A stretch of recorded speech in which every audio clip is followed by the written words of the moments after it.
కాంగ్రెస్ నేతలు కూడా లగచర్ల ఘటనలో పాల్గొన్నారు అంటున్నారు కేటీఆర్. అన్ని పార్టీల నేతలు నిరసనలో పాల్గొన్నారు. రేవంత్ రెడ్డి అన్న చెప్పిన వాళ్ళని జైల్లో పెడుతున్నారు అని కేటీఆర్ ఆరోపించారు. రేవంత్ రెడ్డి అన్న తిరుపతి రెడ్డి రాజ్యాంగేతర శక్తిగా మారారు. తిరుపతి రెడ్డి చెప్పిన బీఆర్ఎస్ వాళ్ళనే జైల్లో పెట్టించారు అంటూ కేటీఆర్ ఆగ్రహం వ్యక్తం చేశారు. కాంగ్రెస్ నేతలను మాత్రం వదిలేశారు. కొడంగల్ పోలీసులు, వికారాబాద్ ఎస్పీ కలిసి రైతులను హింసించారు అంటున్నారు కేటీఆర్.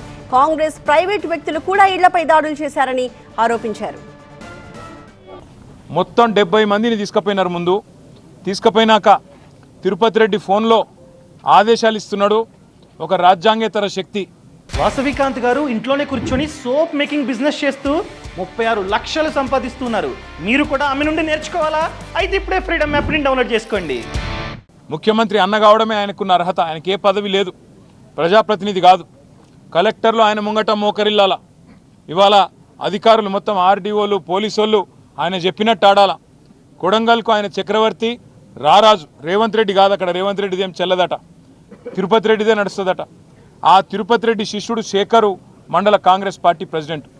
ఈ 70 మందిని తీసుకపోతే 2 డీసీఎంలు ఎక్కించి తీసుకపోతే అందులో ఎవరెవరు బీఆర్ఎస్ వాళ్ళు వాళ్ళను మాత్రమే ఇవాళ 21 మందిని రిమాండ్కు పంపినారు. మిగతా వాళ్ళందరినీ ఇంటికి పంపినారు.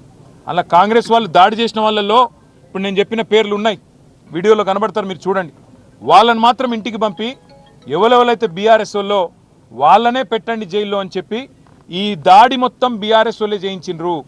ఈ దాడి మొత్తం రాజకీయ దాడి, ప్రజలు చేసింది కాదు అనే ఒక కుట్ర ప్రభుత్వం చేస్తున్నది. అనుముల రేవంత్ రెడ్డి చేస్తున్నాడు. ఆయన అన్న అనుముల తిరుపతి రెడ్డి ఆ మండల కాంగ్రెస్ పార్టీ అధ్యక్షుడు చేస్తూ ఉన్నాడు.